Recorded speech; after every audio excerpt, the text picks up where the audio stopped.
우리 하나님은 우리 인생의 삶을 참으로 기묘하게 창조하시고 기이하게 섭리해 가십니다. 하나님이 섭리하고 이끌어 가시는 우리가 겪는 삶의 다양한 변화들을 크게 나누어 보면 크게 두 가지 양면성이 있습니다. 바로 오늘 본문에 나온 것처럼 형통함이라는 얼굴이 있고 곤고함이라는 두 얼굴이 있습니다. 이 두 가지 중 어느 한 가지만 계속되어지지 않습니다. 형통한 날이 있는가 하면 곤고한 날이 있는 것입니다. 이에 대해서 전도서 3장 14절에서는 때를 말했습니다. 울 때가 있고 웃을 때가 있으며 슬퍼할 때가 있고 춤출 때가 있으며, 인생이라는 것은 이 두 가지가 겹쳐서 왔다 갔다 한다는 것입니다. 지나온 2022년을 정리해 볼 때 우리의 삶의 테두리가 크게 달라진 것은 없습니다. 그러나 단조로운 삶의 테두리 속에서 하나님의 오묘하신 섭리로 우리는 여러 가지 다양한 삶의 변화를 경험하며 2022년 한 해를 보냈습니다.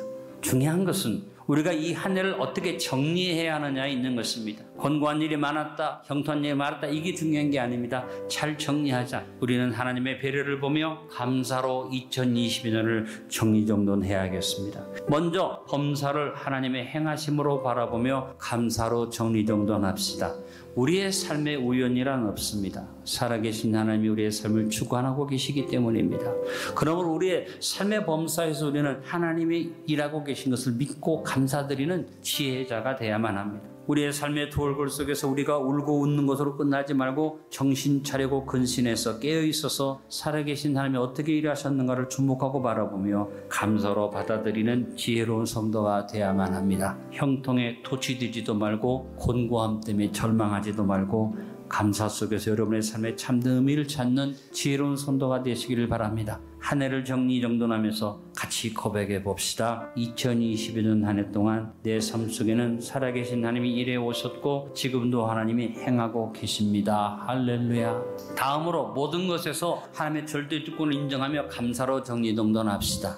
오늘 13절의 말씀처럼 하나님이 굽게 하신 것을 누가 곧게 하겠으며 하나님이 곧게 하신 걸 누가 굽게 하겠습니까? 우리는 삶의 두 얼굴 앞에서 어리석은 자가 되지 말아야만 합니다. 하나님의 절대 주권 앞에 순종하는 자가 되어야만 합니다. 성경 곳곳에서 우리는 하나님의 절대 주권을 인정하는 지혜를 가지라고 강조해서 교훈해주고 있는 것을 봅니다. 하나님이 굽게 하신 것을 누가 능히 곧게 하겠습니까? 하나님이 곧게 하신 것을 누가 능히 굽게 하겠습니까? 그러므로 오직 감사함으로 2020년을 결산하고 마무리합시다. 또 하나 형통했던 일들을 기억하여 기쁨으로 한 해를 정리정돈합시다. 감사의 방법은 다른 것 아닙니다. 형통했던 축복을 해주셨던 것들을 잊지 말고 기억하는 하나님의 은혜를 배은망다가 잊어버리는 자가 아니라 기억하는 자가 되는데 어떻게? 오늘 본문에 감사의 구체적인 방법을 말합니다. 형통한 날에는 기뻐하고, 형통한 날에 기뻐하라는 말은 하나님 앞에 서는 자가 되라 그 말입니다. 형통한 날에 그냥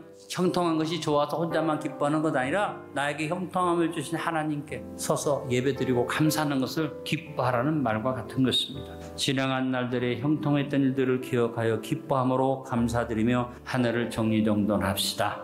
다음으로 곤고했던 날들에 대한 회개의 자세를 가지고 다시 한번 하나님의 뜻을 분별하며 정리정돈합시다. 2022년 한 해를 돌아보면서 다시 한번 곤고했던 일들을 돌이켜보며 자신을 돌아보고 회개하는 추수감사들이 되기를 바랍니다. 무엇보다 곤고함 속에서 주어졌던 하나님의 보호와 형통을 깊이 생각하며 감사드립시다. 성도의 곤고함은 기가 막힌 얼굴을 가지고 있습니다. 세상에서는 곤고가 어려우면 불통이다, 꽉 막겠다로 끝납니다. 근데 하나님 안에 있는 사람은 분명히 불통해요. 분명히 곤고함이에요. 근데 그 속에서 형통이 있어요. 말이 안 되는 말이죠. 불통 속의 형통. 누구도 이해할 수 없는 이야기가 성경 속에 나옵니다. 창세기 39장 1절로 3절에 요셉이 이끌려 애굽에 내려가며 바로의 신하 친위대장 애굽 사람 보디발이 그를 거리로 데려간 이스마엘 사람의 손에서 요셉을 삼이라. 여호와께서 요셉과 함께 하심으로 그가 형통한 자가 되어 그의 주인 애굽 사람의 집에 있으니 그의 주인이 여호와께서 그와 함께 하심을 보며 또 여호와께서 그의 범사에 형통하게 하심을 보았더라. 세상의 눈으로 볼 때는 말이 안 되는 얘기잖아요. 세상은 이렇게 해석할 수 있습니다. 이 말도 안 되는 소리 하지 말아라. 하나님이 함께 한다면 왜 노예로 팔려가느냐? 하나님이 함께 한다면 그가 왜 노예가 되어서 주인한테 구속당하고 있느냐? 이렇게 얘기할 수밖에 없는 것이 세상의 눈이지만 성도의 곤고함은 세상의 눈과는 달리 곤고함 속에서도 형통을 누리고 형통을 볼 수 있는 것이 곤고함을 바라보는 성도의 자세입니다. 야곱이라는 사람이 삼촌 라반의 집에 갔는데 아내를 얻기 위해서 가정을 이루기 위해서 14년을 한 푼도 안 받고 무보수 일을 하고 라반이 그를 손해보게 하려고 자기 돈을 안 빼앗기려고 6년 동안 10번이나 품삯을 받고 갔어. 야곱은 그야말로 빈털이가 될 수밖에 없는데 야곱이 하나님을 의지하고 하나님을 바라봤더니 나중에 거부가 되어서 양떼와 소떼를 거느리고 집으로 돌아왔다는 축복된 이야기를 성경에서 봅니다. 한 해의 곤고함, 모든 것을 빼앗긴 것 같고 무너진 것 같은데 그 속에서 성도로서 오늘 말씀을 생각하며 뒤돌아보고 생각해보면 그 곤고함과 불통이 있었는데 그 속에 형통이 있었구나. 앞으로도 하나님 나를 지켜주시리라.